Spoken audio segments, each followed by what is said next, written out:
सरस्वती ज्ञान कोश में मैं प्रतिज्ञा त्यागी आप सबका हार्दिक स्वागत करती हूँ।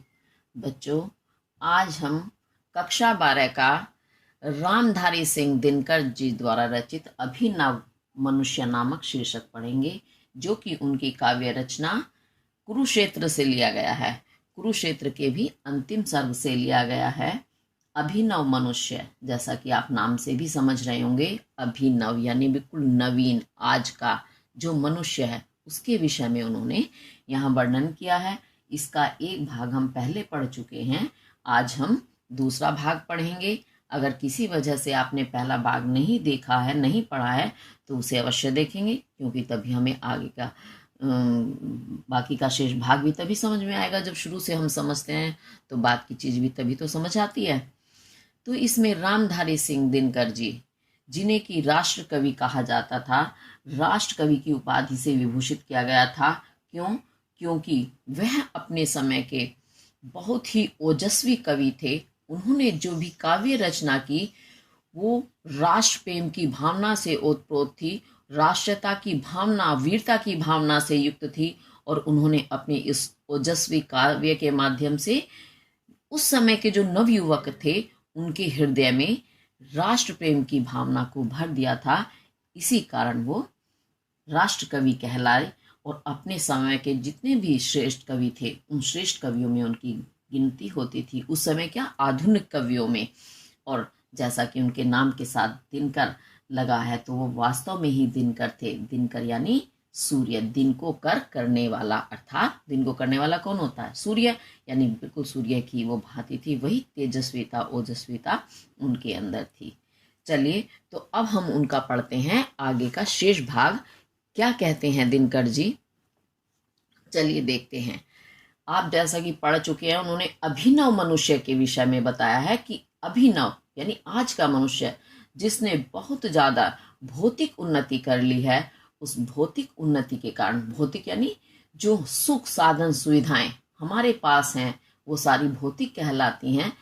और उस भौतिक यानी जिसे हम वैज्ञानिक भी कह सकते हैं, विज्ञान के आधार पर जो उसने प्रगति की है, तो उस वैज्ञानिक प्रगति में वह इतने ज्यादा आगे निकल गया कि पीछे जो एक मनुष्य है, वह सबसे पहले मानव है, उसी मानव धर्म को वह भूल गया।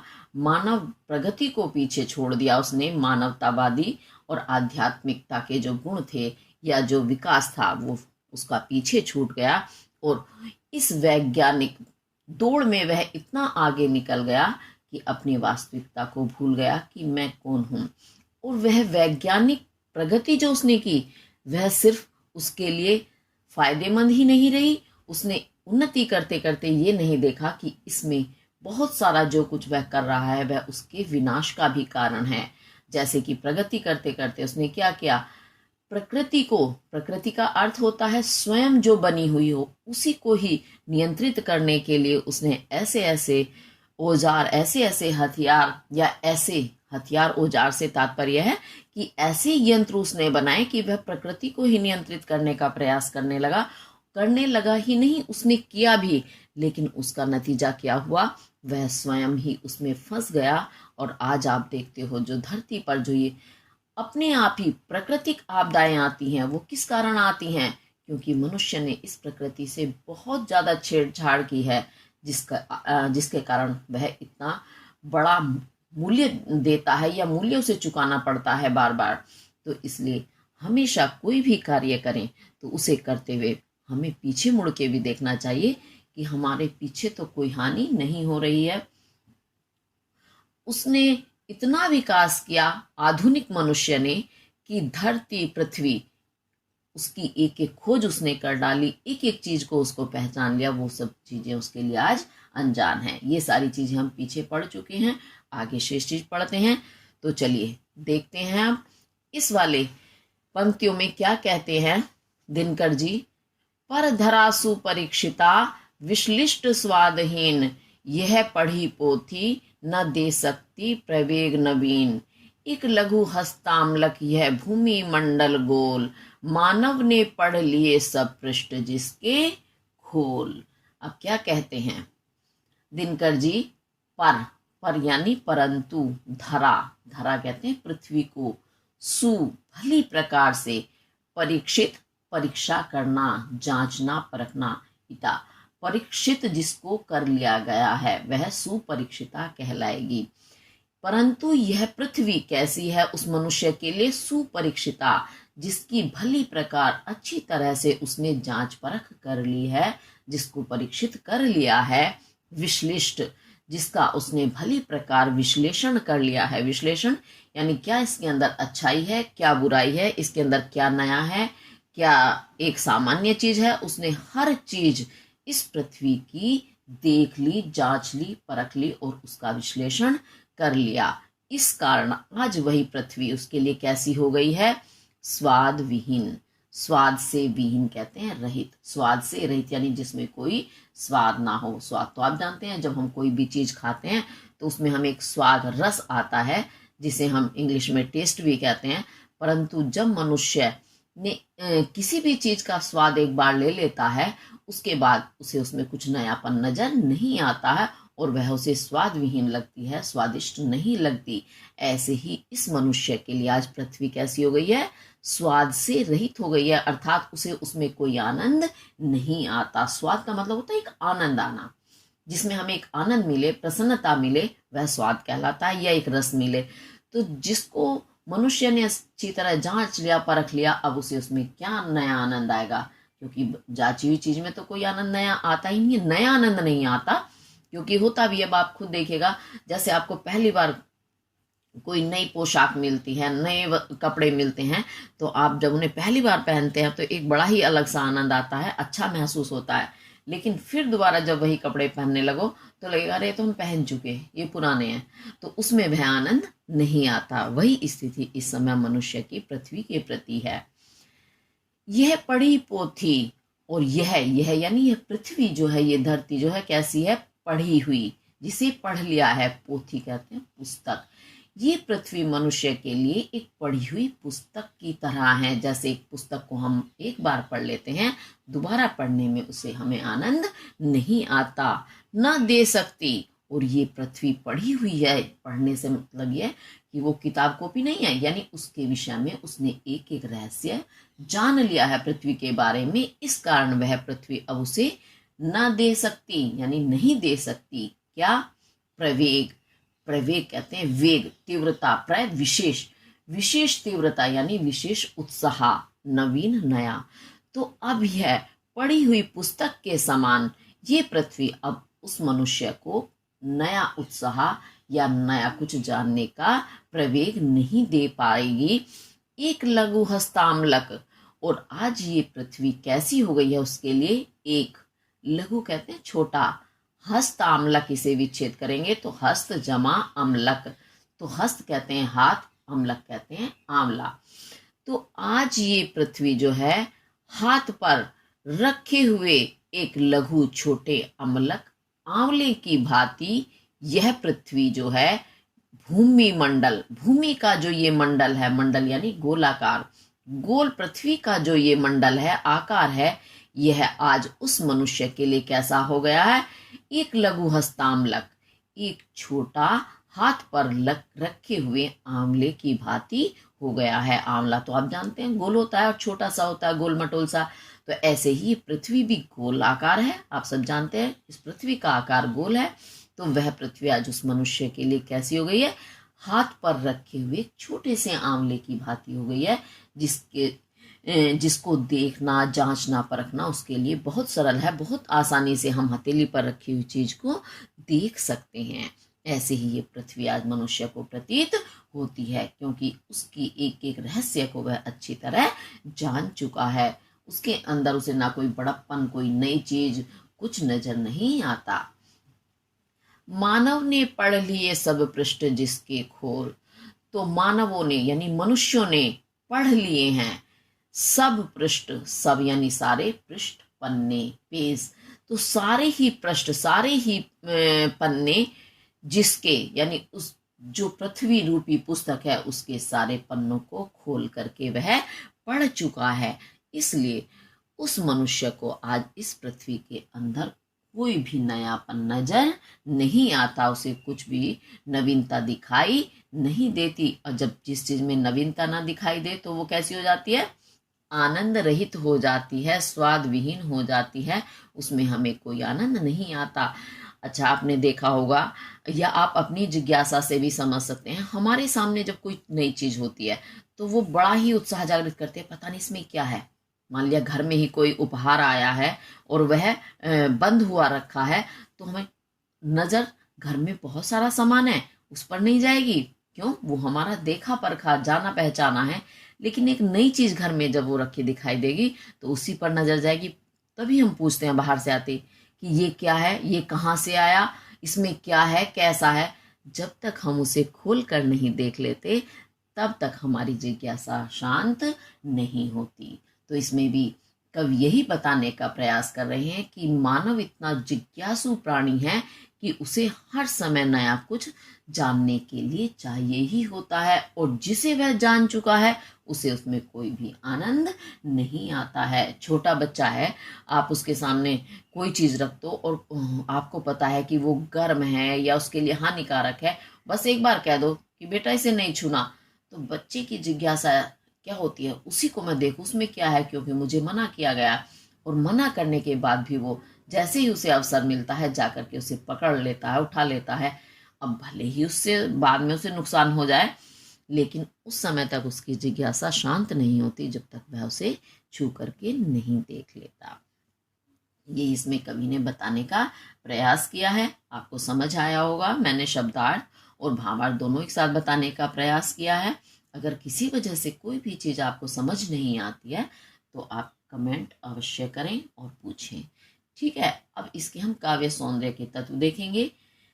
इसमें सबसे पहले तो आपका रस जो है कैसा है, कौन सा है, वीर रस, क्योंकि वीरता उत्पन्न करने वाला है। मानव की जिज्ञासा, मानव का उत्साह बता रहा है कि वह कुछ भी कर गुजर सकता है जब तक उसकी जिज्ञासा शांत ना हो या उसे कुछ नया संघर्ष करने के लिए ना मिले। भाषा जो है इसमें साहित्यिक खड़ी बोली है, शैली आपकी प्रबंधात्मक है और छंद है मुक्तक। शब्द शक्ति इसमें अभिधा भी है और लक्षणा भी है और गुण आपका प्रसाद बनता है। अब ढूंढेंगे इसमें हम अंत में अलंकार। अब अलंकार जो है पहले एक एक पंक्ति में हम देखते चलेंगे तो आपको अच्छे से समझ आएगा। परधरा सुपरीक्षिता विश्लिष्ट स्वादहीन, यह पढ़ी पोथी, पापा वर्ण की आवृत्ति हो रही है, न दे सकती प्रवेग नवीन। एक लघु हस्तामलक, यह भूमि मंडल गोल, लाला वर्ण की आवृत्ति हो रही है, मानवों ने पढ़ लिए सब पृष्ठ जिसके खोल। तो जहां पापा वर्ण की आवृत्ति है, लाला वर्ण की आवृत्ति है, वहां पर कौन सा अलंकार बनता है आपका, अनुप्रास अलंकार। उसी प्रकार अब आगे देखेंगे और अलंकार। यह पढ़ी पोथी पुस्तक, उन्होंने, यह है यानी यह पृथ्वी जो है क्या है, पढ़ी हुई पोथी है, पुस्तक है पढ़ी हुई उसकी, यानी सीधे उसे पोथी ही कहा है पृथ्वी को। इस कारण यहाँ आपका रूपक अलंकार भी बनता है। और एक लघु हस्तामलक, यह भूमि मंडल डोल, भूमि का जो यह मंडल है गोलाकार है, यह कैसा है, लघु छोटे, हस्तामलक हाथ पर रखे हुए आंवले की समान है, भांति है। तो अब सीधे आंवला भी कहा है यानी इसमें रूपक अलंकार भी बनता है, और आंवले के समान कहा है यानी इसमें समान, उन्होंने वाचक शब्द का प्रयोग नहीं किया है परंतु उपमा वाचक रहित इसमें उपमा अलंकार आपका बनता है। तो इस कारण इसमें उपमा भी हो गया है, रूपक भी हो गया है और अनुप्रास भी। 3 अलंकार आपके इसमें बनते हैं। इसके साथ आपका ये वाला पद पूरा हुआ। अब आगे चलते हैं तो और क्या कहते हैं कवि, किंतु नर प्रज्ञा सदा गतिशालिनी उद्दाम, ले नहीं सकती कहीं रुक एक पल विश्राम। यह परीक्षित भूमि, यह पोथी पठित प्राचीन, सोचने को न उसे अब बात कौन नवीन। यह लघु ग्रह भूमि मंडल व्योम यह संकीर्ण, चाहे नर को नया कुछ और जग विस्तीर्ण। अब इसमें भी वो बताते हैं मानव की जिज्ञासा मानव की जानने की चाह, किंतु परंतु नर, नर कहते हैं मनुष्य, प्रज्ञा कहते हैं बुद्धि। मनुष्य की जो प्रज्ञा है, बुद्धि है, सदा हमेशा गतिशालिनी, गति यानी जो गति में चलायमान रहती है, शालिनी युक्त यानी गति से युक्त रहती है, अर्थात निरंतर चलती रहती है। मनुष्य की बुद्धि जो है वह सदैव चलती रहती है। कैसे? उद्दाम, उद्दाम कहते हैं तीव्रता से, बहुत तेज गति से मनुष्य की बुद्धि हमेशा चलती रहती है। आप स्वयं भी देख लीजिएगा अपने ऊपर विचार करके कि कभी भी हमारा मस्तिष्क और बुद्धि एक ही बात है। कभी हमारा मस्तिष्क या बुद्धि शांत रहती है? कभी नहीं, कुछ ना कुछ हर समय चलता रहता है। कभी अच्छा हो चाहे बुरा हो, कैसा भी हो, बुद्धि एक पल के लिए भी आराम नहीं करती है, निरंतर वह विचारों की दुनिया में घूमती रहती है, यहाँ से वहां, यहाँ से वहां। तो उद्दाम बड़ी तीव्र गति से चलती रहती है सदा हमेशा। क्या? नर प्रज्ञा, नर मनुष्य की प्रज्ञा बुद्धि। ले नहीं सकती कहीं रुक, एक पल विश्राम। और वह बुद्धि कैसी है? एक पल के लिए भी, कहीं पर भी रुक करके, ठहर करके, विश्राम कहते हैं आराम, ले नहीं सकती, नहीं ले सकती, यानी एक पल के लिए भी कहीं बुद्धि नहीं रुकती है, एक क्षण के लिए भी, और रुक करके वह आराम नहीं कर सकती। ये बुद्धि की क्या है? खासियत है। यह परीक्षित भूमि, और जो ये भूमि है, ये पृथ्वी है, कैसी है उस बुद्धि के लिए?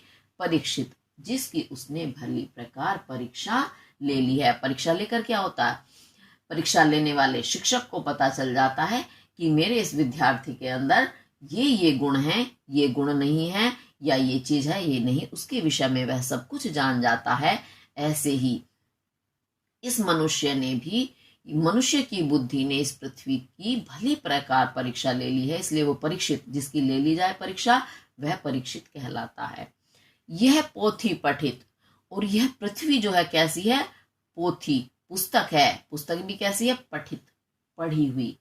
यह पृथ्वी रूपी पुस्तक उसकी पढ़ी हुई है, और प्राचीन, प्राचीन कहते हैं पुराना, और अब वह क्योंकि उसे पढ़ चुका है, इसके लिए वह पुरानी अब हो गई है यह पृथ्वी। इस पृथ्वी में कोई भी नवीनता उसके लिए नहीं है।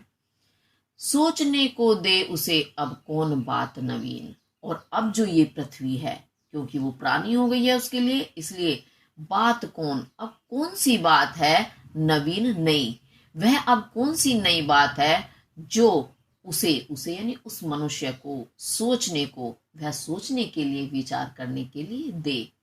यानी पृथ्वी के पास अब ऐसी कौन सी नवीन बात है, नई बात है, जिसे वह उस मनुष्य के सामने प्रस्तुत कर दे कि हाँ, अब मेरे पास या मेरे अंदर ये नई बात है, तू इस पर विचार कर, इस पर चिंतन मनन कर, और इस पर संघर्ष करके कुछ खोज कर। ऐसा तो कुछ बचा ही नहीं है, क्योंकि पृथ्वी की एक एक चीज को वह बहुत अच्छे से जान चुका है।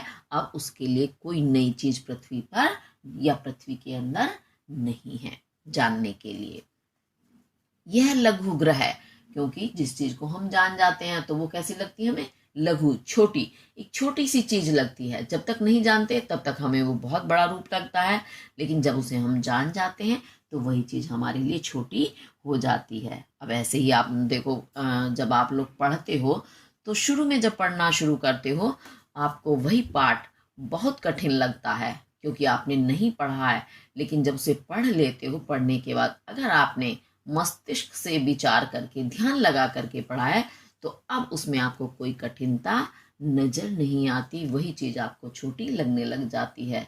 जैसे एक कक्षा पास कर, जब तक हम उस कक्षा को पास नहीं करते हैं जिसमें है, तो वह हमें बहुत बड़ी लगती है, कैसे पास होंगे, तो इतनी बड़ी क्लास है, कैसे होगा। लेकिन जब उसे हम पास कर जाते हैं तो वो लगता है इसमें तो कुछ नहीं था, कितनी आसानी से हमने पास कर ली। हाँ, अब जो सामने है फिर वो कठिन लगने लगती है। बिल्कुल वही स्थिति मनुष्य की इस पृथ्वी के प्रति है। तो आज वह पृथ्वी उसे लघु, छोटा ग्रह लगती है, छोटा सा ग्रह लगती है, उसमें कोई बड़प्पन उसे दिखाई नहीं दे रहा। भूमि मंडल, उसे सिर्फ एक भूमि कैसी लगती है? मात्र एक गोलाकार रूप, गोल मंडल है, एक छोटा ग्रह है और कुछ नहीं है। और यह व्योम, यह जो व्योम कहते हैं आकाश, ये आकाश भी उसे कैसा लगता है, संकीर्ण। संकीर्ण कहते हैं सिकुड़ा हुआ यानी छोटा।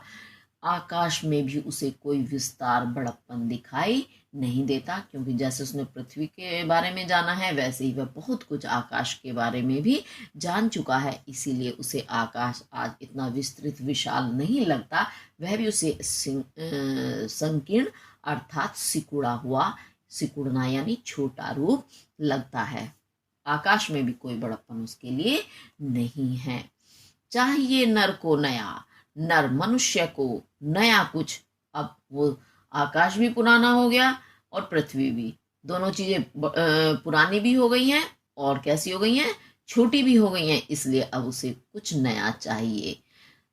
और जग विस्तीर्ण, उसे और जग यानी संसार, उसे कोई और दूसरा ही, और से मतलब ये कोई और दूसरा ही नया संसार चाहिए जो कैसा हो, विस्तीर्ण। विस्तीर्ण यानी फैला हुआ, बहुत विस्तृत विशाल संसार चाहिए उसे, एक नया संसार जिसमें उसे फिर से कुछ खोजने के लिए, ढूंढने के लिए, जानने के लिए मिल सके। अब इस पृथ्वी और आकाश को तो बिल्कुल भूल जाओ और एक नया संसार अब मनुष्य को फिर से ला कर दो, जिससे वह कुछ नया कुछ खोज कर सके, जान सके। वास्तव में मनुष्य जो जागरूक होते हैं, अपनी बुद्धि का प्रयोग करते हैं अधिक, तो वो किसी एक जगह नहीं ठहर सकते। उन्हें हमेशा कुछ एक करो, उसे करके पीछे छोड़ो, फिर आगे बढ़ो। इसी कारण तो मनुष्य आज कहाँ से कहाँ पहुंच गया। आपने देखा होगा, इतिहास में पढ़ा होगा कि मनुष्य का जीवन कहाँ से शुरू हुआ था, आदि मानव से। जहाँ आदि मानव कौन था, जो बिल्कुल एक जानवर जैसा था, जानवरों का जीवन जीता था, परंतु अपनी इसी बुद्धि की विकसितता के कारण उसकी बुद्धि विकसित होती चली गई, क्योंकि जब वो एक चीज को ढूंढता है तो जितनी हम बुद्धि को ज्यादा इस्तेमाल करते हैं वो उतनी ही तीव्र होती जाती है। तो ऐसे ही आदि मानव भी एक चीज की खोज की, उसे छोड़ा, दूसरी, तीसरी, आज कहाँ से कहाँ पहुंच गया कि उसने ग्रहों तक पर अपना नियंत्रण कर लिया है, प्रकृति को अपने हाथ में कर लिया है। तो इसी कारण उसे हमेशा कुछ नया चाहिए होता है। अब ये भी मैंने आपको शब्दार्थ और भावार्थ एक साथ बताने का प्रयास किया है। अब हम देखते हैं इसके काव्य सौंदर्य के तत्व। काव्य सौंदर्य के तत्व में क्या है, सबसे पहले तो आपका इसमें हम देखेंगे भाषा शुद्ध साहित्यिक खड़ी बोली है, और रस जो है इसमें शांत रस है। क्या शांति हो रही है, हाँ जान लिया, अब कुछ और चाहिए, लेकिन जब तक नहीं मिल रहा है तो मन को तो कुछ मन में उत्साह उत्पन्न ही नहीं हो रहा, इस कारण मन शांत है, तो इसलिए इसमें शांत रस आपका बनता है। शैली भैया आपकी प्रबंधात्मक है, मुक्तक छंद है, और शब्द शक्ति आपकी इसमें लक्षणा बनती है, गुण प्रसाद। अब इसमें ढूंढेंगे हम अलंकार। अब अलंकार में आप एक एक पंक्ति फिर से देख लीजिएगा, क्योंकि अनुप्रास के लिए हमें एक एक पंक्ति देखनी होती है। किंतु नर प्रज्ञा सदा गतिशालिनी उद्दाम, ले नहीं सकती कहीं रुक एक पल विश्राम।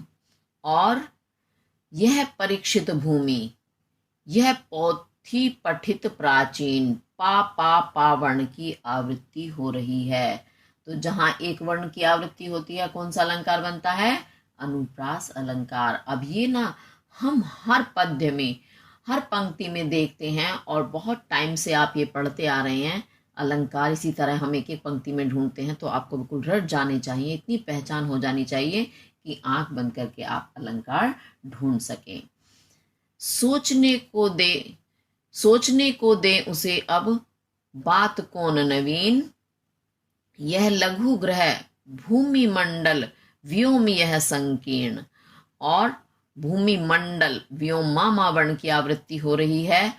चाहिए नर को नया कुछ और जग विस्तीर्ण। तो यहाँ पापा वर्ण की आवृत्ति थी, यहाँ मामा वर्ण की आवृत्ति है, इस कारण आपका अनुप्रास अलंकार हो गया है। उसी के साथ यह पोथी पठित, भूमि को क्या कहा है, पढ़ी हुई पुस्तक, सीधे पुस्तक कहा है, मतलब पुस्तक रूपी जो ये पृथ्वी है पढ़ी हुई, तो रूपी यानी जहाँ उपमेय में उपमान का भेद रहित आरोप किया जाता है वहाँ आपका होता है रूपक अलंकार। और ऐसे ही इसमें ही आपका उपमा भी बनता है, क्योंकि उन्होंने पढ़ी हुई पुस्तक के समान पृथ्वी को कहा है, वाचक शब्द प्रयोग नहीं किया है, तो इस कारण यह वाचक रहित जो है आपका उपमा अलंकार भी बनता है। तो इसके साथ आपका ये वाला पद भी पूरा हुआ। अब आगे देखते हैं, आगे क्या कहते हैं दिनकर जी। यह मनुज ब्रह्मांड का सबसे सुरम्य प्रकाश, कुछ छिपा सकते न जिससे भूमि या आकाश। यह मनुज जिसकी शिखा उद्दाम, कर रहे जिसको चराचर भक्ति युक्त प्रणाम। तो इसमें बताया है ये मनुज यानी मनुष्य ने कितनी प्रगति कर ली है कि आज वो इतना महान बन बैठा है कि प्रकृति भी उसको भक्ति के साथ प्रणाम करती है, सिर झुका करके। तो इतना महान हो गया मनुष्य वैज्ञानिक प्रगति के आधार पर, है ना। तो अभी तो हम सारा वैज्ञानिक ही पढ़ रहे हैं, विज्ञान से संबंधित चीजें ही उनकी चल रही हैं। तो देखेंगे यह मनु से जो जन्मा है, यानी जिसका जन्म मनु से हुआ है। अब मनु कौन है, हमने पहले भी शायद कहीं हमने इसके विषय में बात की होगी। मनु जो हमारे पूर्वज, यानी हम मनु की संतान कहलाते हैं।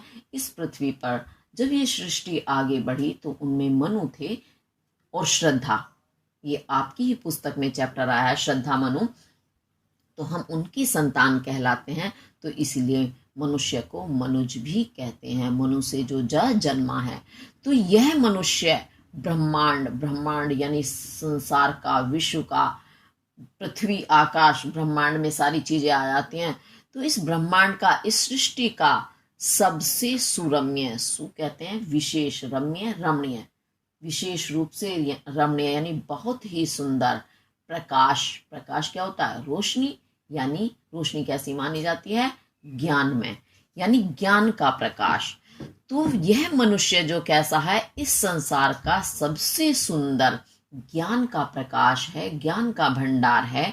क्योंकि जैसा ज्ञान मनुष्य के पास है ऐसा किसी भी जीव के पास नहीं है पृथ्वी पर। क्योंकि बुद्धि नामक जो तत्व है वह सिर्फ मनुष्य के पास है। और स्पष्ट वादिता यानी बोलना, स्पष्ट बोलने की शक्ति, स्पष्ट विचार करने की शक्ति वो मनुष्य को ही प्राप्त है, अन्य जीव को नहीं प्राप्त है। इसीलिए मनुष्य को सर्वश्रेष्ठ प्राणी माना जाता है। प्राणी तो सभी जीव हैं, जिनके अंदर प्राण हैं वो सभी प्राणी या जीव कहलाते हैं। कुछ छिपा सकते न जिससे भूमि या आकाश। तो ज्ञान का इतना बड़ा प्रकाश, यानी इतना बड़ा भंडार, इतना सुंदर प्राणी है मनुष्य कि इस मनुष्य की बुद्धि के ज्ञान के सामने यह भूमि यानी ये पृथ्वी, ये धरती या आकाश, या पृथ्वी के अलावा ये आकाश यानी आसमान भी कुछ छिपा सकते न जिससे यानी जिस मनुष्य से वो कुछ भी नहीं छिपा सकते। उसकी बुद्धि इतनी तीव्र है, वह पृथ्वी का, आकाश का हर रहस्य जानने में सक्षम है, बड़ी सरलता से उसे जान लेता है। तो ये उससे कुछ भी छिपाने की ताकत नहीं रखते, स्वतः ही प्रकट करना उनकी मजबूरी बन जाता है अपने आप को।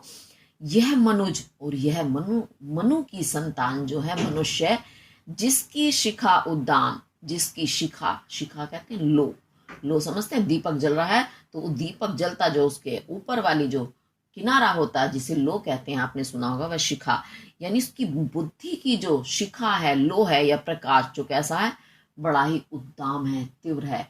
यानी उसकी बुद्धि जो है बड़ी ही तीव्र है, बुद्धि की लो बहुत तेज है कि उसके सामने कुछ भी छिप नहीं सकता। अगर छिपाने का प्रयास करो तो बिल्कुल वही स्वभाव जैसे कि हमारे साथ, हमारे घरों में या हमारे आम व्यवहार में होता है, वही बात स्पष्ट आती है कि कोई हमारे से छिपाने का प्रयास करे ना, हम उसे देखते हैं नॉर्मली कुछ दिखाई नहीं देगा, लेकिन अगर किसी ने जरा भी हाथ टेढ़ा किया तो तुरंत समझ में आ जाता है कुछ छिपाने की कोशिश कर रहा है। तो कहेंगे तेरे पास क्या है, हाथ पीछे क्यों कर रहा है, क्यों ऐसे कर रही है। तो जो भी है हमारे मित्र, घर में बहन भाई कुछ भी है, तो हमारी तीव्रता और भी ज्यादा जाग जाती है। तो ये बात बिल्कुल सत्य है। कवि बिल्कुल एक एक बात को परख करके कह रहे हैं, कोई भी इसमें कल्पना नहीं है, बिल्कुल सत्यवादिता है कि मनुष्य की बुद्धि इतनी तीव्र है कि वह सामने वाले को कुछ भी छिपाने का मौका या अवसर नहीं देती है। कर रहे जिसको चराचर भक्ति युक्त प्रणाम। तो इसी कारण उसकी बुद्धि को, उसके मस्तिष्क को या उसकी विद्वत्ता को देखते हुए ही चराचर, चर जमा अचर, चर कहते हैं जो चलायमान है, अचर जो स्थिर है, जैसे जड़ जंगम कहते हैं।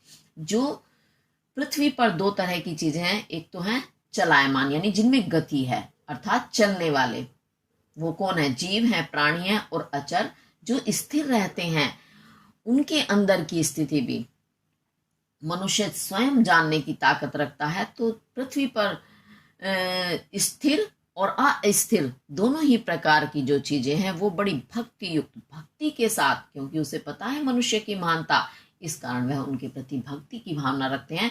भक्ति युक्त उस जिसको यानी उस मनुष्य को प्रणाम कर रहे हैं, हाथ जोड़कर उसकी महानता को स्वीकार कर रहे हैं कि वास्तव में मनुष्य कितना महान प्राणी है। अभी आपको समझ आया होगा। अब इसके हम काव्य सौंदर्य के तत्व देखेंगे। इसमें कौन सा रस बन रहा है? रस बन रहा है, इसमें वीर रस भी बन रहा है। और भाषा आपकी शुद्ध साहित्यिक खड़ी बोली है, शैली प्रबंधात्मक है, और इसमें ओज गुण है, प्रसाद गुण है, शब्द शक्ति आपकी लक्षणा भी है और व्यंजना भी है। अब इसमें हम ढूंढेंगे अलंकार ढूंढने की कोशिश करते हैं। यह मनुज ब्रह्मांड का सबसे सुरम्य प्रकाश, सवर्ण की आवृत्ति हो रही है। कुछ छिपा सकते न जिससे भूमि या आकाश। और यह मनुज जिसकी शिखा उद्दाम, जा वर्ण की आवृत्ति हो रही है। कर रहे जिसको चराचर भक्ति युक्त प्रणाम। तो इस तरह से यहाँ एक वर्ण की आवृत्ति होने के कारण आपका कौन सा अलंकार बन रहा है? अनुप्रास अलंकार बन रहा है। और इसमें कोई सा अलंकार मुझे दिखाई नहीं दे रहा है। अगर आपको दिखता है तो अवश्य देखें और मुझे भी बताएं। तो इसके साथ आपका ये पद पूरा हुआ। आगे चलते हैं। यह मनुज जो सृष्टि का श्रृंगार, ज्ञान का विज्ञान का आलोक का आगार, व्योम से पाताल तक सब कुछ इसे है गे। पर न यह परिचय मनुज का, यह न उसका श्रेय उसका बुद्धि पर चैतन्य उर की जीत। श्री मानव की असीमित, मानवों से प्रीत। एक नर से दूसरे नर के बीच का व्यवधान, तोड़ दे जो बस वही ज्ञानी वही विद्वान, और मानव भी वही। अब इसमें क्या कहते हैं दिनकर जी? इसमें बताते हैं कि मनुष्य सृष्टि का सर्वश्रेष्ठ प्राणी है। इस संसार का वह श्रृंगार है, गहना है, परंतु जो उन्नति करके वो महान बनने का प्रयास कर रहा है, वास्तव में उस प्रगति से वह महान नहीं बन सकता। तो देखते हैं क्या कहते हैं। यह मनुज, यह जो मनु की संतान अर्थात मनुष्य है, जो कैसा है? सृष्टि कहते हैं इस संसार को, इस संसार का जो श्रृंगार है। श्रृंगार तो आप जानते हैं साज यानी सजा हुआ रूप है। सजा हुआ रूप यानी श्रृंगार। क्यों कहा मनुष्य को? क्योंकि मनुष्य ही पृथ्वी पर सर्वश्रेष्ठ मानव या प्राणी माना जाता है। इसी कारण वो पृथ्वी पर नए नए कार्य वही करता है, और जो नया काम करे, नया कुछ कर दिखाए, वही श्रृंगार या गहना कहलाता है।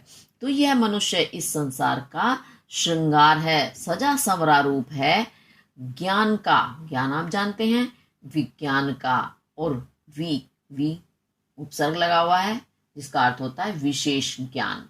और ज्ञान का और विशेष ज्ञान का, आलोक का, आलोक यानी ज्ञान का जो आलोक, ज्ञान कैसा माना जाता है? प्रकाशमान, और प्रकाश को ही आलोक कहते हैं। तो प्रकाश का यानी ज्ञान के प्रकाश का वह आगार कहते हैं भंडार है। तो यह मनुष्य कैसा है? ज्ञान का, विशेष ज्ञान का और ज्ञान का ये विशेष भंडार है, प्रकाश का विशेष भंडार है, क्योंकि इसकी बुद्धि इतनी तीव्र है तो सारा ज्ञान इसे प्राप्त है, विशेष ज्ञान इसे प्राप्त है। और ज्ञान का जो प्रकाश है उसका भी यह भंडार है। खाली वैसे ही नहीं है कि सिर्फ हाँ थोड़ा सा ज्ञान है या विशेष ज्ञान है, नहीं, वो ज्ञान का, आलोक का भंडार है।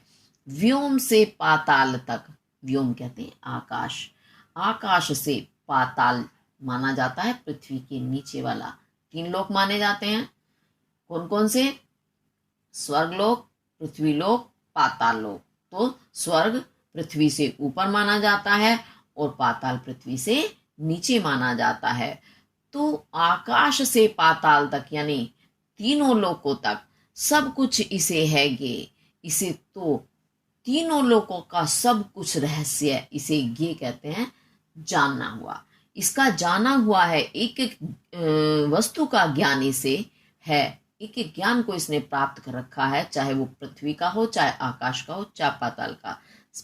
इसके सामने सारे ज्ञान स्पष्ट हैं, उनके विषय में सारे रहस्य यह जानता है।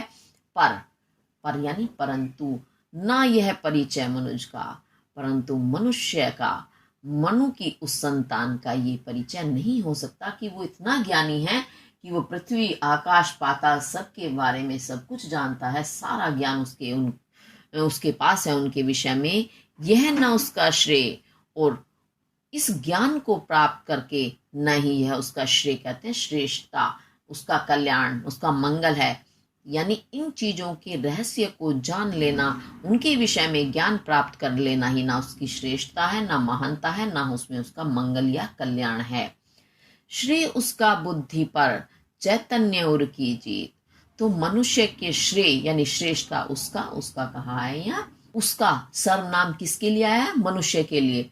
तो श्रेय, श्रेष्ठता, उसकी श्रेष्ठता, उसकी महानता, यानी मनुष्य की जो महानता किस में है? बुद्धि पर। जो बुद्धि है, मस्तिष्क है, उस पर चैतन्य, चैतन्य कहते हैं जागरूक, जिसके अंदर चेतना है, ऐसा। उर कहते हैं हृदय को। तो चैतन्य हृदय की जीत जब बुद्धि पर मनुष्य प्राप्त कर लेगा, वही उसका श्रेय यानी श्रेष्ठता होगी, वही उसकी महानता होगी, वही उसका कल्याण होगा। तो बुद्धि पर किसकी विजय होनी चाहिए? हृदय की। और हृदय भी कैसा हो? चैतन्य यानी जागरूक हो, जिसके अंदर चेतना हो, मरा हुआ हृदय नहीं। हृदय हमारे अंदर यानी मनुष्य के अंदर 2 तत्व विशेष महत्व, सारे ही तत्व से मतलब है जो हमारे शरीर के अंग हैं, हर अंग का महत्वपूर्ण योगदान है।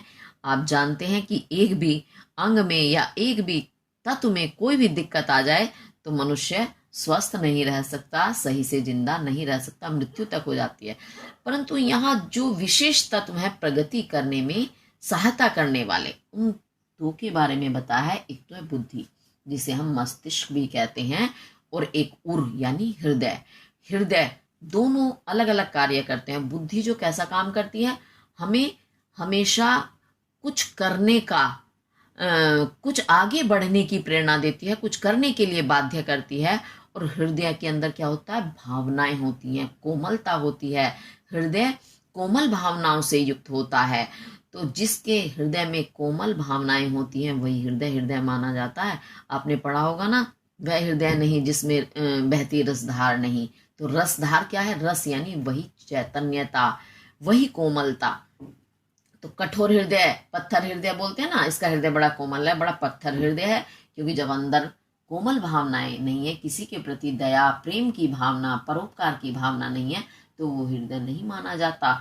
वो व्यक्ति कैसा माना जाता है? वो बुद्धि पर निर्भर रहने वाला माना जाता है। यानी वो बुद्धि का ज्यादा प्रयोग करता है। वो देखता है कि मेरे किसी कार्य में या मेरे स्वार्थ में बाधा ना आए।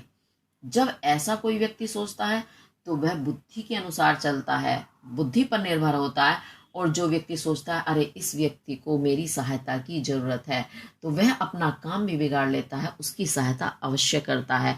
तो वह कैसा व्यक्ति है? वो हृदय प्रधान व्यक्ति है। वास्तव में उसके पास हृदय। तो 2 चीजें मैंने इसीलिए उदाहरण देके बताया कि आपको समझ में आ जाए कि बुद्धि क्या कार्य करती है और हृदय क्या कार्य करता है। हृदय हमेशा आध्यात्मिकता मानवता की भावना से उत्प्रोत होता है। बुद्धि सदैव यथार्थ की भावना, यथार्थ यानी कि सिर्फ हमें अपना स्वार्थ सिद्ध करना है, उस भावना पर निर्भर होती है, वही कार्य करने के लिए प्रेरित करती है।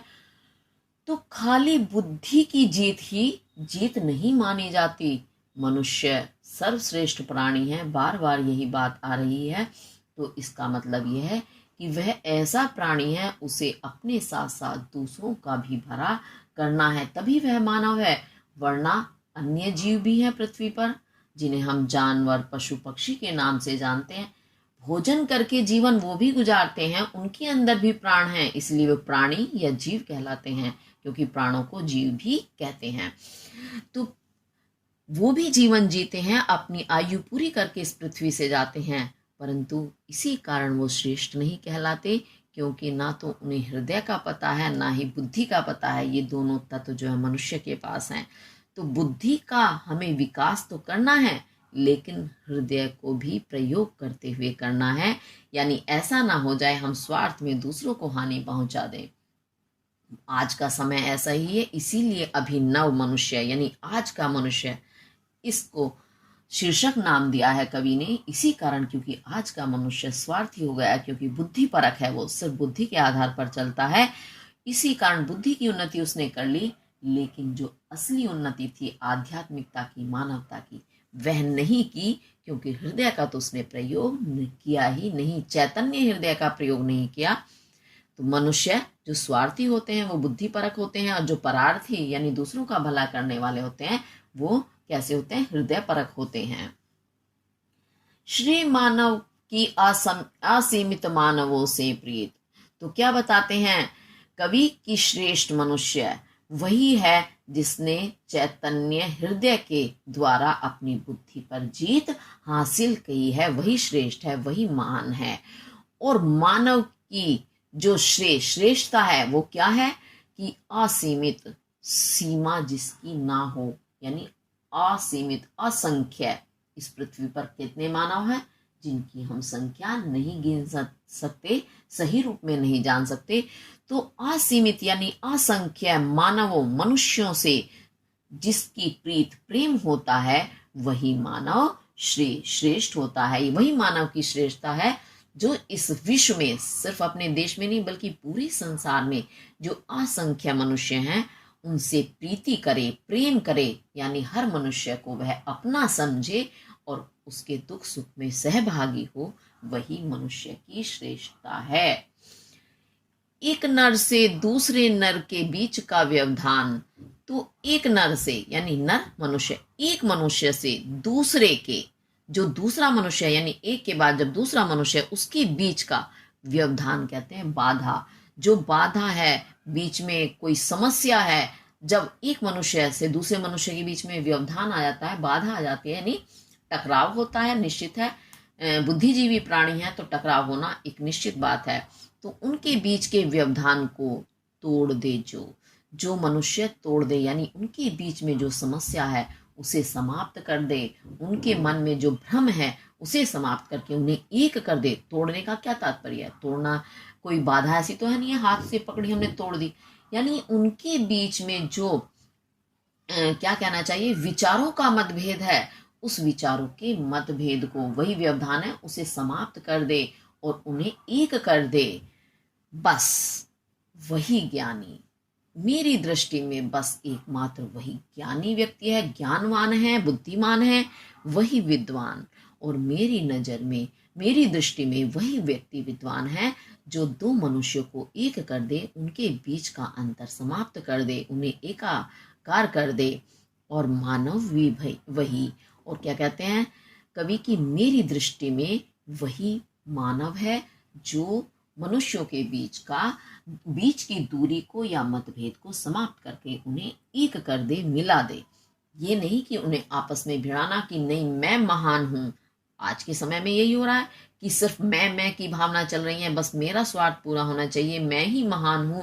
और एक दूसरे को नीचा दिखाने के लिए कैसे कैसे प्रयास करते हैं, कितने ही ऊंचे पद पर पहुंच जाएं, कितनी भी प्रगति कर लें, लेकिन मानव को मानव न समझने की भावना जब तक नहीं जागेगी तब तक वह मानव नहीं है। ये ऐसा इसमें कवि समझाने का प्रयास कर रहे हैं। वाकई बहुत सुंदर रचना है, मनुष्य को जागरूक करने वाली है। अच्छा, देखा भी है अपने संसार में क्या जाता है मनुष्य का, कितनी बड़ी प्रगति क्यों ना कर ली हो, लेकिन मौत पर आज भी मनुष्य जीत हासिल नहीं कर सका। जब मृत्यु आती है, आप उस मनुष्य को 7 घेरों में खड़ा कर दो, कांच के शीश महल में बंद कर दो, क्योंकि कांच से कोई चीज पार नहीं होती, लेकिन और उसे करोड़ों आदमी घेर करके दबा करके बैठ जाएं कि नहीं, हम इसे नहीं मरने देंगे, हम इसके प्राण नहीं जाने देंगे, परंतु आपको पता भी नहीं चलेगा, आपकी आंखों के सामने, आपके घेरे में वह मनुष्य कब प्राण त्याज देगा। तो क्या उन्नति रही मनुष्य की, वो स्वयं की रक्षा नहीं कर सका, स्वयं को नहीं बचा सका, तो ये तो श्रेष्ठता कुछ है ही नहीं। ये भौतिक उन्नति करके हम ये सोचते हैं हम महान बन गए। और एक चीज और है, मनुष्य कितनी प्रगति कर ले, जब जाता है तो खाली हाथ जाता है, कभी साथ लेकर कोई कुछ नहीं गया, सभी से पृथ्वी पर छोड़ जाते हैं। तो फिर कैसा भेद, फिर तो यही समझो कि हमें एक दूसरे की मदद करनी चाहिए, हमें मनुष्यता दया की भावना रखनी चाहिए एक दूसरे के प्रति। और ये तो सब एक झूठा वहम है कि जब तक प्राण शरीर में है, ये शरीर कामयाब है, हम मनुष्य के रूप में हैं, जिस टाइम जाएंगे शरीर यहीं रह जाएगा और प्राण उड़ जाएंगे। देखते रह जाओगे कि फिर अपना कोई नहीं होता, 2 मिनट बाद ही कहने लगते हैं भैया ले जाओ ले जाओ ले जाओ, यही होता है ना, देखा होगा आप लोगों ने। तो यही जीवन की सच्चाई है। इसलिए विद्वान बनो, असली विद्वान बनो कि मानवता की रक्षा करो, सब पर दया प्रेम परोपकार की भावना रखो और उन्नति करो और करने दो, दूसरों की उन्नति में सहायक बनो। यही हमारी मानवता है। तो इसके साथ आपका ये वाला पद पूरा हुआ, समझ आया होगा आपको निश्चित रूप से। अब देखते हैं हम इसके काव्य सौंदर्य के तत्व। तो इसमें देखते हैं हम, भाषा आपकी शुद्ध साहित्यिक खड़ी बोली है, रस इसमें वीर रस भी है और शांत रस भी है, मुक्तक छंद है और इसमें गुण प्रसाद दोनों गुण हैं और इसकी शैली है प्रबंधात्मक, शब्द शक्ति, लक्षणा और व्यंजना है। अब इसमें ढूंढेंगे हम अलंकार। तो पंक्तिवार देखते हैं, यह मनुज जो सृष्टि का श्रृंगार, ज्ञान का विज्ञान का नाना वर्ण की ज्ञा वर्ण की आवृत्ति हो रही है, आलोक का आगार आवर्ण की आवृत्ति हो रही है, व्योम से पाताल तक सब कुछ इसे है ज्ञेय, पर ना यह परिचय मनुज का, यह न उसका श्रेय। और देखते चलना भाई, श्रेय उसका बुद्धि पर चैतन्य उर की जीत, श्रेय मानव की असीमित मानवों से प्रीत, तावर्ण की आवृत्ति हो रही है, एक नर से दूसरे के बीच का व्यवधान, का वर्ण की आवृत्ति हो रही है, तोड़ दे जो बस वही ज्ञानी वही विद्वान, नाना वर्ण की आवृत्ति हो रही है और मानव भी वही। यानी जहां एक वर्ण की आवृत्ति हो रही है वहां कौन सा अलंकार बन रहा है आपका, अनुप्रास अलंकार। और भी ढूंढो जरा, मनुष्य को क्या कहा है, आलोक का आकार, यानी ज्ञान प्रकाश का भंडार, प्रकाश यानी ज्ञान का भंडार, ज्ञान के प्रकाश का भंडार सीधे कहा है। इस कारण आपका यहां बनता है रूपक अलंकार। और वैसे पूरे पद में ही आपको देखना है कि हृदय की जीत, हृदय क्या किसी से लड़ करके जीत हासिल कर सकता है बुद्धि पर, तो यहाँ उपमेय में उपमान का भेद रहित आरोप किया गया है, इसके कारण यहाँ आपका रूपक अलंकार भी बनता है। इसके साथ आपका ये वाला पद तो पूरा हुआ। अब आगे देखते हैं। अच्छा, अगर आपको किसी वजह से कोई चीज समझ नहीं आती है तो आप अवश्य ही कमेंट करके पूछें, ठीक है, क्योंकि जब समस्या होगी तो समाधान उसका अवश्य ही होना चाहिए, तभी बात समझ में आती है। चलिए तो अब आगे देखते हैं।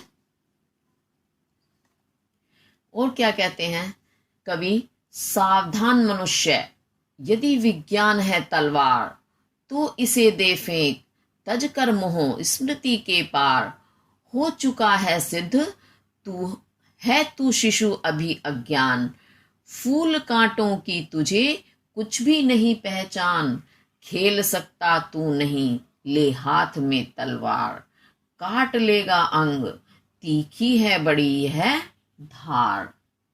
सावधान मनुष्य, तो किस तरह से कवि ने सावधान किया मनुष्य को? जैसे युद्ध होता है ना, युद्ध में दो पक्ष होते हैं, तो एक पक्ष दूसरे पक्ष को सावधान करता है कि सावधान। जैसे ही तीर छोड़ने के लिए तैयार होते हैं, युद्ध आरंभ करने के लिए, तो एक दूसरे को सावधान करते हैं। ऐसे ही कवि मनुष्य को सावधान कर रहे हैं कि सावधान मनुष्य, कि हे मनुष्य तू सावधान हो जा। सावधान होने से मतलब क्या है? जागरूक हो जा, जाग जा।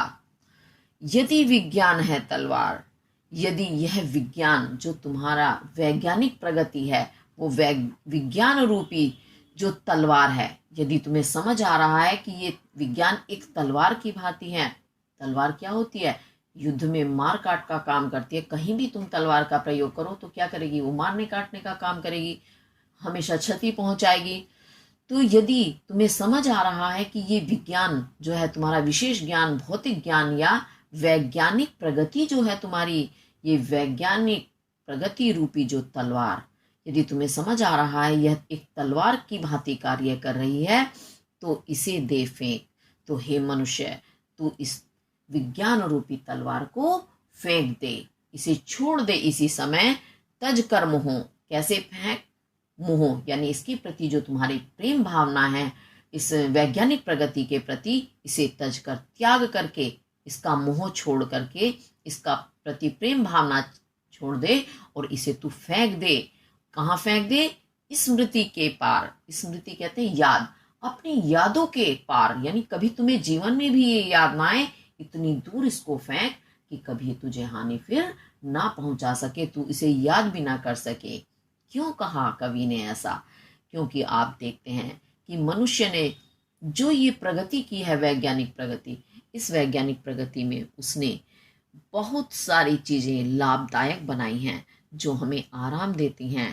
बहुत सारे, जितने भी आप देखोगे आपके आसपास, आपके टेलीविजन हैं, फ्रिज, कूलर, एसी हैं, जो भी चीजें हैं, ये मनुष्य ने अपनी बुद्धि के विशेष ज्ञान के बल पर, यानी विज्ञान के बल पर प्राप्त की हैं, बनाई हैं, आविष्कार किया है इनका। तो इनका हमें क्या है? लाभ है, इनका हमें फायदा है, परंतु उसके साथ साथ कुछ चीजें इतनी नुकसानदायक बना दी हैं, इतनी हानिकारक हैं, जो हमारे जीवन को नष्ट कर रही हैं, यानी हमें ही क्षति पहुंचा रही हैं।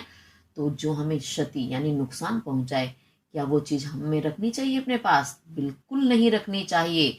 मनुष्य ने विज्ञान की प्रगति करते करते पीछे मुड़कर नहीं देखा कि मैं इस प्रगति में कहाँ पहुंच गया, क्या चीज मेरे लिए लाभदायक है और क्या हानिकारक।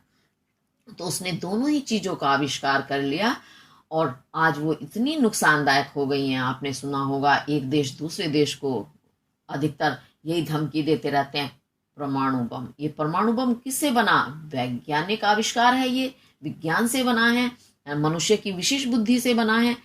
तो वह कितना हानिकारक है कि जब अगर किसी ने वो गलती से छोड़ भी दिया, सोचो पूरे देश के देश नष्ट हो जाएंगे। और प्रकृति जो स्वयं सिद्धा है, स्वयं बनी हुई है, उसे नियंत्रित करने के लिए मनुष्य ने कितने यंत्र बना लिए हैं। अब आप देखते हो, जब उनसे वह प्रकृति को नियंत्रित करता है तो कैसे कैसे भूचाल आ जाते हैं, कितनी बड़ी बड़ी घटनाएं होती हैं। कौन मारा जाता है उसमें? मनुष्य ही मारे जाते हैं। अन्य जीव तो मरते ही हैं, लेकिन मनुष्य ने तो भाई उस चीज को बनाया है, तो उसे तो बिल्कुल भी नुकसान नहीं होना चाहिए। मरते तो और भी बहुत सारे जीव हैं, लेकिन मनुष्य तो स्वयं मरता है। जिसने स्वयं बनाए हैं उन चीजों को, स्वयं ही उसके साथ मर रहा है, यानी अपने पैरों में ही कुल्हाड़ी मार रहा है। उसने जानबूझकर अपने पैरों में कुल्हाड़ी मारी है। भाई अन्य जीव तो जानते ही नहीं है उसका फायदा या नुकसान की हमारे साथ क्या हो रहा है। उन्होंने कुछ नहीं किया, बेवजह हम पाप के भागी होते हैं, दूसरों का प्राण हरण करते हैं। तो इसीलिए कवि कह रहे हैं कि ये विज्ञान जहां तलवार बन रही है, उस चीज को तू तुरंत त्याग दे, उसका प्रेम छोड़ दे और उसे अपनी यादों से भी दूर फेंक दे कि कभी तुझे याद ना आए मैंने ये चीज बनाई भी थी या मैंने इसका आविष्कार किया है। हो चुका है सिद्ध, तो बता दे सिद्ध हो चुका है, बिल्कुल प्रमाणित हो चुका है कि है तू शिशु अभी अज्ञान, कि तूने भले ही भौतिक प्रगति कितनी कर ली हो, परंतु क्या है, अभी भी तू शिशु, कहते हैं छोटा बच्चा। छोटा बच्चा कैसा होता है? अज्ञान। जिसे ज्ञान नहीं है, अनजान है, उसके सामने कोई चीज स्पष्ट नहीं है, तो ऐसे ही तू भी अज्ञानी बच्चे की भांति है। जैसे बच्चे को भान नहीं होता, ज्ञान नहीं होता कि मेरे सामने ये क्या चीज है, और वह उसे उठा लेता है और वो उसको नुकसान पहुंचा देती है, परंतु तूने भी यह मस्तिष्क से विचार नहीं किया कि मैं जो ये कर रहा हूं ये अपने ही लिए नुकसानदायक है। तो इसी कारण तुझे अभी मैं बच्चा ही समझता हूँ, बच्चों वाला कार्य तूने किया है अज्ञानी बच्चे की भांति। तो इस कारण तूने स्वयं सिद्ध कर दिया कि तेरे अंदर अभी वो बड़प्पन नहीं आया है कि तू इन वैज्ञानिक हथियारों को या हानिकारक यंत्रों का प्रयोग कर सके। तूने स्वयं सिद्ध कर दिया है, फूल कांटों की तुझे कुछ भी नहीं पहचान। और क्या कहते हैं कवि, देखो बहुत बड़ी बात उन्होंने कही है कि फूल जब होते हैं तो उसके साथ कांटे भी होते हैं। फूल कितने नाजुक होते हैं, कितने नम्र होते हैं, छूने में, देखने में उन्हें एक आनंद आता है, लेकिन उसके साथ कांटे भी होते हैं। कांटे क्या क्यों होते हैं? कांटे फूलों की सुरक्षा के लिए हैं, लेकिन वह मनुष्य को अगर हाथ लगाओगे तो चुभ जाएंगे, नुकसान पहुंचाएंगे। तो मनुष्य को फूल और कांटे की पहचान होनी चाहिए। तो वो कहते हैं कवि, लेकिन तुझे फूल और कांटों की कुछ भी पहचान नहीं है। फूल और कांटे से तात्पर्य क्या है? उन्होंने दृष्टांत दिया है फूल और कांटे का। कहने का तात्पर्य है कि विज्ञान के जो तूने आविष्कार किए हैं उसमें कुछ लाभदायक हैं, वो फूलों की भांति हैं, जो हानिकारक हैं वो कांटों की भांति हैं। तो तुझे पहचान नहीं थी, तभी तो तूने कांटे जैसे आविष्कार पैदा किए, ये यंत्र बनाए जो तुझे ही नुकसान दे रहे हैं। तो तुझे पहचान नहीं थी, इसी कारण तूने इनमें इन दोनों का ही आविष्कार किया, वरना होना क्या था? जो हमें लाभदायक है वही यंत्र बनने चाहिए थे। खेल सकता तू नहीं ले हाथ में तलवार। और क्या कहते हैं कवि कि अभी तू इस लायक नहीं है कि हाथ में तलवार लेकर, यानी तलवार रूपी ये हथियार, वैज्ञानिक हथियार लेकर तू इनसे खेले या इनका प्रयोग करे। तुझे अभी ये अधिकार नहीं है। क्यों अधिकार नहीं है तुझे इन वैज्ञानिक यंत्र रूपी तलवार से खेलने का? क्योंकि काट लेगा अंग। तू तो अपने ही अंगों को काट लेगा। तुझे अपनी ही रक्षा करनी नहीं आ रही है, दूसरों की तो तू क्या करेगा? तो इस कारण तुझे ये वैज्ञानिक आविष्कार रूपी तलवार से खेलने का कोई अधिकार नहीं है। तू स्वयं को नुकसान पहुंचा लेगा, अपने ही अंगों को काट लेगा। तीखी है, बड़ी यह धार, और बहुत ही तीखी यानी तीक्ष्ण, काटने वाली तेज धार वाली तलवार है ये। यानी ये तूने जो ये हानिकारक उपकरण बनाए हैं, यंत्र बनाए हैं, वे इतने हानिकारक हैं कि वो तुझे ही नुकसान पहुंचा देंगे। औरों को तो रोको, तू अपने ही अंगों को काट बैठेगा। ये बहुत ही तीखे हैं, तीक्ष्ण है, तेज धार वाले हैं, ये कहना इसमें कवि चाहते हैं। तो ये आपको समझ आया होगा। अब अगर भाई नहीं समझ में आता है तो आप निश्चित रूप से कमेंट करें, क्योंकि मैं इसीलिए कह रही हूँ थोड़ा सा दिमाग आगे की तरफ घुमाना पड़ेगा। सीधे सीधे बात समझ में नहीं आ रही है, बात को थोड़ा घुमा फिरा करके कहा गया है। इस कारण इसमें आप मुझसे पूछ सकते हैं कोई भी चीज यदि समझ में नहीं आती है। तो अब इसके हम देखेंगे काव्य सौंदर्य के तत्व। इसमें आपका वीर रस भी है और शांत रस भी है, क्योंकि दोनों ही बातें कही गई हैं, वीरता वाली भी हैं और शांति देने वाली भी हैं। भाषा आपकी शुद्ध साहित्यिक खड़ी बोली है, शैली वही प्रबंधात्मक है, मुक्तक छंद है, और गुण ओज गुण भी है और प्रसाद गुण भी है, दोनों गुण है इसमें। शब्द शक्ति आपकी लक्षणा और व्यंजना है। अब इसमें ढूंढेंगे हम अलंकार। अब एक एक पंक्ति में देखते चलेंगे। सावधान मनुष्य, यदि विज्ञान है तलवार, तो इसे दे फेंक, तज कर मोह स्मृति के पार। हो चुका है सिद्ध, है तू शिशु अभी, अज्ञान आवरण की आवृत्ति हो रही है। फूल कांटों की तुझे कुछ भी नहीं पहचान, खेल सकता तू नहीं ले हाथ में तलवार। काट लेगा अंग, तीखी है बड़ी यह धार। तो आपकी अभी अ वर्ण की आवृत्ति हुई थी यहाँ पर, इस कारण आपका अनुप्रास अलंकार बनता है। और विज्ञान को सीधे तलवार कहा गया है, इस कारण आपका यहाँ कौन सा अलंकार बनता है? रूपक अलंकार, क्योंकि उपमेय में उपमान का भेद रहित आरोप किया गया है, इस कारण रूपक अलंकार है। इसके साथ आपका ये अभिनव मनुष्य शीर्षक पूरा हुआ। इसे ध्यान से समझेंगे, ध्यान से करेंगे, क्योंकि आपकी परीक्षाओं में कई बार आता है ये, इसलिए कुछ भी हमें नहीं छोड़ना है, सब कुछ ध्यान से करना है।